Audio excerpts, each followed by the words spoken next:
how to find clarity, how to figure out what you really, really want to do with your life, how to find clarity. That is what we're going to talk about today. But,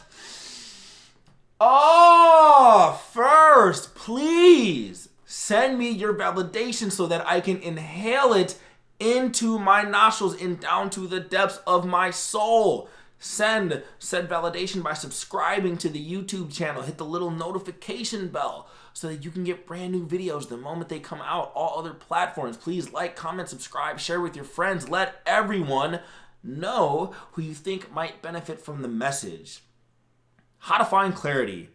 Everyone wants to know how to find clarity in life, how to find the right direction. We all want to find our one singular, magical, true, fairy tale, number one, without question, definitive, certain life purpose.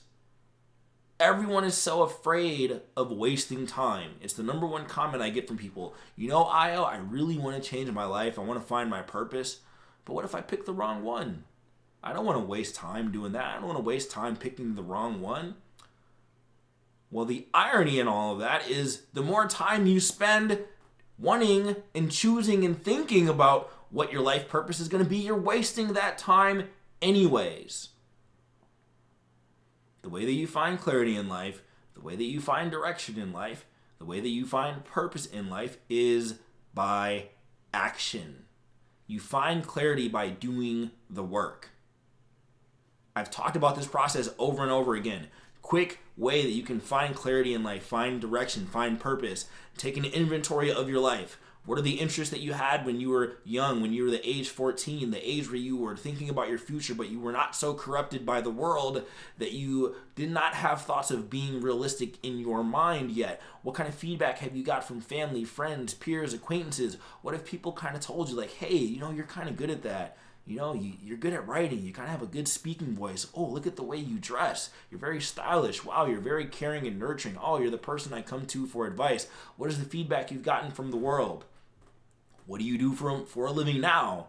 A lot of you are in a position where you just need to take what you're doing as an employee and turn it into a business, and you would be happy because you have that freedom and autonomy. If you're a web designer working for a company making a tenth of what the company makes, then the quickest route is probably to just become your own designer, become a freelancer. Then maybe in the future you could start an agency and hire other designers, things like that. Take an inventory of your life, and you will find a direction that you want to move in. Odds are you kind of more or less know what you want to do with your life, but you are scared. You have to make that initial leap and create an experimental period. So step number 2, 90-day experiment. 90 days is enough time for you to figure out if it's a good fit. And then if you spend 90 days on something and it really doesn't seem like a good fit, then you can ditch it and try something else.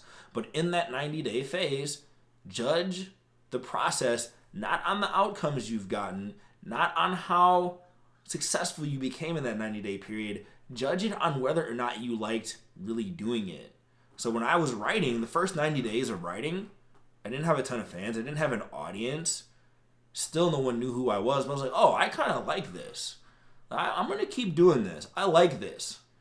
When I first started writing, I basically wrote every day for 90 days. I caught that bug pretty quick. And I was like, after 90 days, I was like, okay. I didn't think I was going to I didn't have considerations of going full time at that point. I didn't have all these big outlandish dreams of writing a bunch of books or anything like that. But that 90-day experiment led me to, I'm going to stick with this. I'm going to try this for a while. And then as you find something that sticks, you eventually ladder up more and more, and you gain more clarity through the action of what you were doing. So at first, I was just writing. Then I learned that you could kind of publish your work on like popular websites. Then I learned that you can do different strategies to make money. You could be a freelancer. You could self-publish books. You could take an expertise that you're writing about and you could become a coach or a consultant. So I kind of went through those phases. And then I found Medium, a website that pays me to write. And then I got really successful there. Now I'm on my 3rd book. Now I'm expanding into other ventures. So you find more clarity about what you want to do and who you want to be through action. And over time, your dreams might change. You get started in one lane, but then you find other additional adjacent lanes that you like, and you go through that same process. I'm really enjoying creating videos. I love being on camera. It's becoming almost like a side mistress to my writing. I'm, in the future, I'm already considering maybe I will do a documentary one day. That would be really cool. I might want to shoot a film one day. I'm going to start doing more cinematic vlogging adventures while I'll be traveling and showing different things. So I started out 5 years ago as a writer. I started writing for 90 days. Then I kept going, got more clarity about that. But then I discovered that there's kind of a broader umbrella of things that I enjoy. I enjoy communication. I enjoy having the experiences that I can share with other people, so it's going to branch out. I enjoy kind of the art of business and making money, so now I'm investing money into the stock market. I'm learning about real estate. I'm learning about all of these different facets of building companies. So you just start out with kind of a foundational keystone kind of habit or path that you want to follow, and then it can branch out. And then your life can move on to different phases. The myth is that you have one magical life purpose. You think that you'll just sit under a Bodhi tree like the Buddha and you'll suddenly find clarity in life and you'll figure out the one thing that you'll do with the rest of your life. And that's not how it works. Life ebbs and flows. You go through different seasons. But what you want to be doing through this time is trying to accurately steer the ship of your life instead of just letting it drift wherever. So even if you are the captain of your ship, so to speak, that doesn't mean you're not going to go through storms.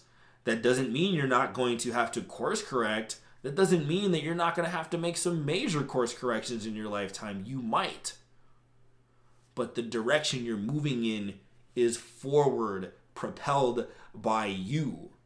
Not drifting off based on what society wants, based on what your peers want, based on what the media and your parents and everyone around you thinks you should be doing with your life. You find clarity by pushing forward and doing what you want to do. You'd be surprised at how much success and clarity and progress you can get by just doing the work. One of my favorite experiments is going and looking at the beginning works of other people. I go on YouTube and I sort by the oldest video on popular channels, and I'll see these old grainy videos that weren't very good. But another thing that I see is sometimes their initial videos were not on the subject matter they started with. They'll pivot. They'll figure out that they liked shooting videos, but they didn't necessarily love shooting videos about topic X, and then they bridged over to topic Y, and that was a really good fit, and they kept going, but they stayed in their lane of competency. They didn't bounce from video to writing to photo to all these different to real estate all at once, right? You pick an area, find out whether you enjoy the medium of what you're doing. So video is a medium, writing is a medium, starting an e-commerce is a medium. Maybe you'll pick a different product in the future, but it's a medium. Kind of coaching and consulting is a medium. Freelancing is a medium. So you use the medium, but then you refine the message or the expression or the intricacies of what you're doing over time. And then you build your own kind of career out of nothing. It's amazing. Naval Ravikant has this saying, the internet has massively broadened the space of possible careers. Most people don't understand this yet.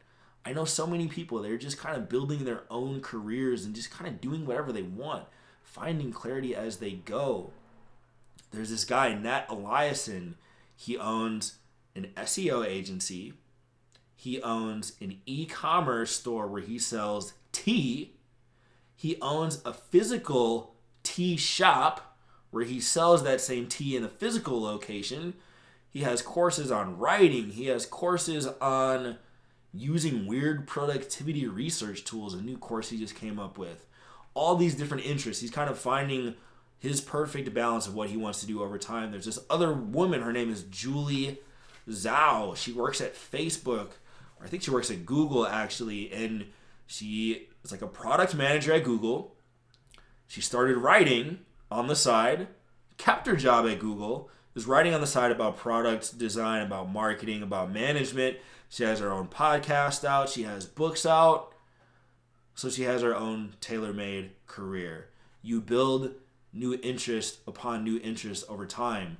Robert Greene talks about this. He was a wandering nomad for like 20 years before he became successful and wrote the 48 Laws of Power. And he bounced between different mediums of writing. He wrote scripts. He wrote plays. He wrote as a journalist. He did all these different forms of writing and worked kind of all these odd jobs.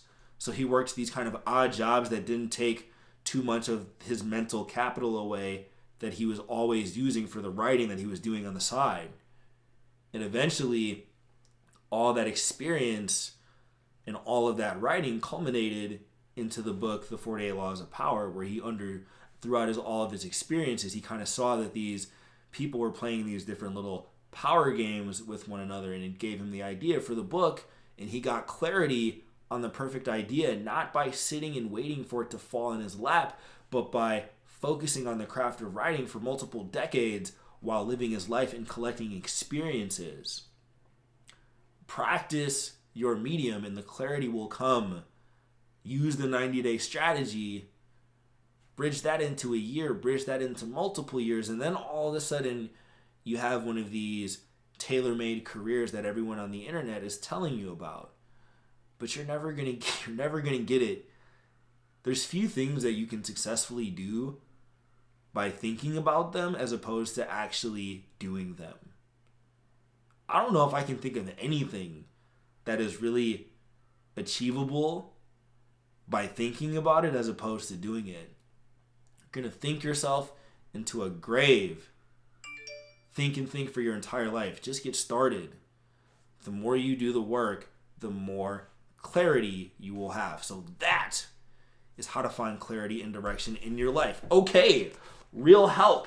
This book has an entire chapter dedicated to helping you figure out your exact talents and strengths. So if you are really looking for clarity and direction, this book has an exhaustive, extensive testing mechanism that you can use to find a direction to move in. So go ahead and buy that book now. Buy all of my other books. Scroll down below and check out all of the different links available to you. Links to join my email list and get free content. Links to social media where I show you behind the scenes access into the way that I live and work. Take some time and check all of that stuff out now. Make the first move in the right direction for your life. I will see you on the next video.